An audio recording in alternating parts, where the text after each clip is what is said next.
Hello children, welcome to the session of Advanced Web Designing. Today we'll be learning the different methods by which we can style the CSS sheet.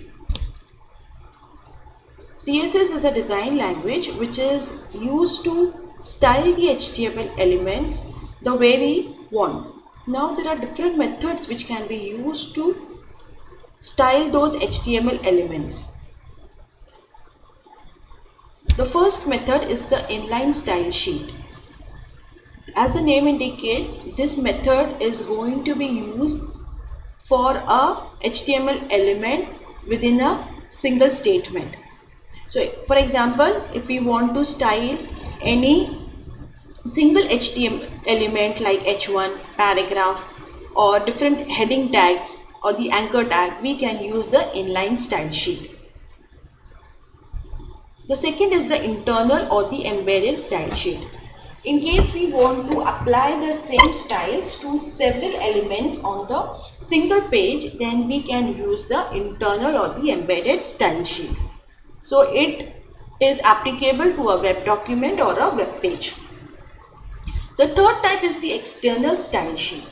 Now as the name indicates, it is a file which is external to the HTML code. So this style sheet, the external style sheet, can be used for styling multiple pages or the entire website or the web application. Now first is the inline style. How do we use this inline style? It is used by using a style attribute within the HTML element tag. Now as we can see, this is the starting tag of the paragraph style attribute, and this is the property which is assigned to this style. So the text color is blue and font family is Arial. As we can see that this style is used within the line in a single line. So this type, as the type indicates, it is an inline style.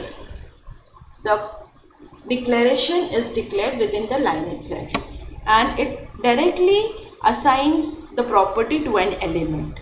So here directly the style is applied to the paragraph. Now this is an example for inline style sheet. We can see that there is a body tag and P is incorporated within the body tag.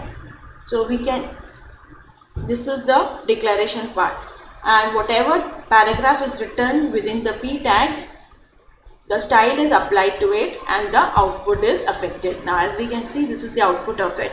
So the font color is blue and the font family is Arial and the font size is 25 pixel. The next type is the embedded or the internal style sheet. In case we want to use a similar style to several elements on a single page, then we can use or go in for the internal style sheet. Now this style is declared in the head tag, that is at the top. After the HTML we have the head tag, so this style tags are declared within the head tags. It is a paired tag, and whatever style definitions are used or declared in the style tags, they can be applied to the entire document or the web page. Now this is the example for an embedded style sheet. We can see the style tag within the head tag, and the declaration is for a paragraph tag here.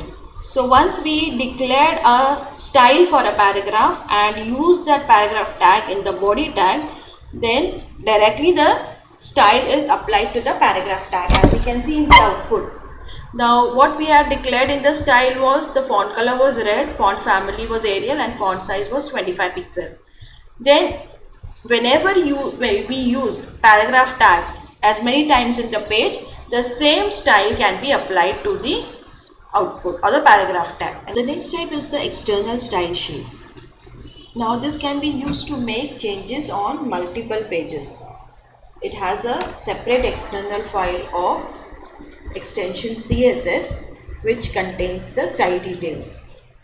Now when we wish to apply style to a website or a web application, rather than styling a single element or a single page, then a better way to manage those style sheet is to move them completely out of the web page to a separate file.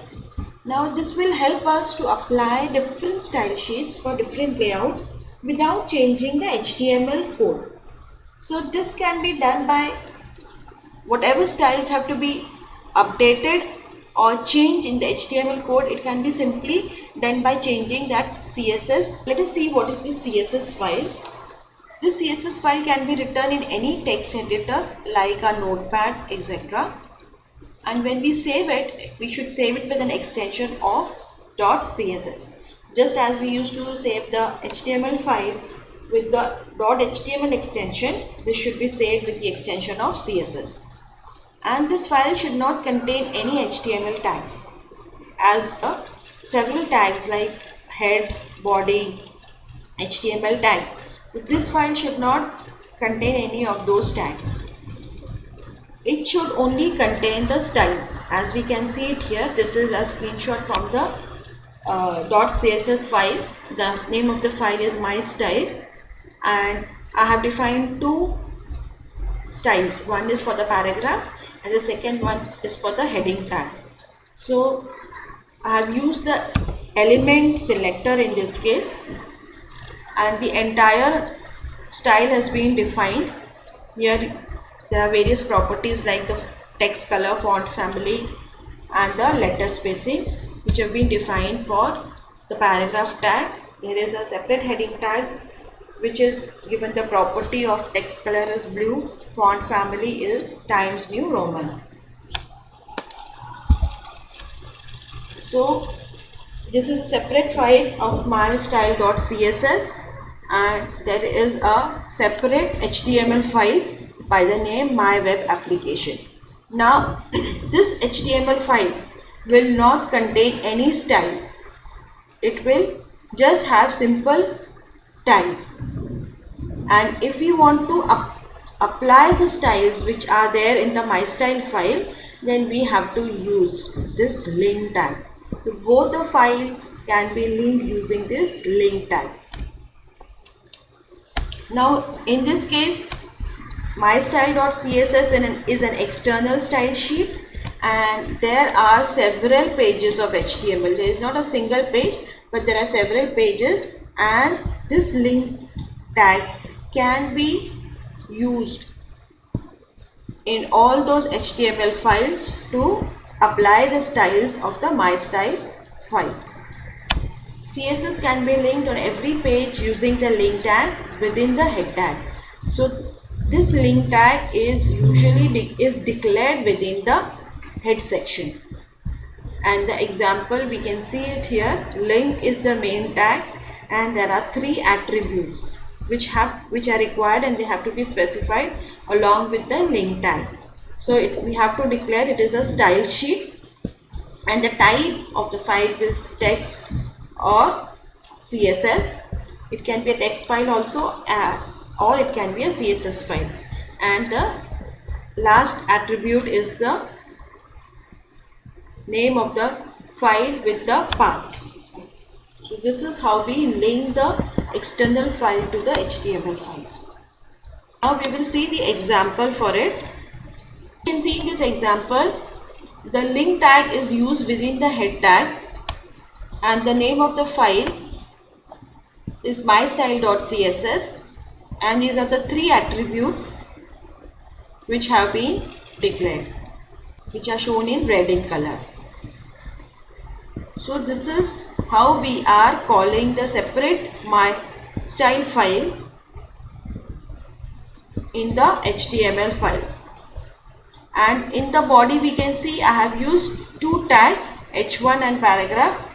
Simply when I use those tags, the styles have been called from the mystyle.css and applied to this text. As we can see in the output, that the style that was defined for h1 was text color was blue. So we can see the text in blue color, and the paragraph tag was given the font type, font family of monotype cursiva, that is a cursive font, and we can see the output in the cursive form. So this is how the external file, the external CSS file is linked to the HTML file.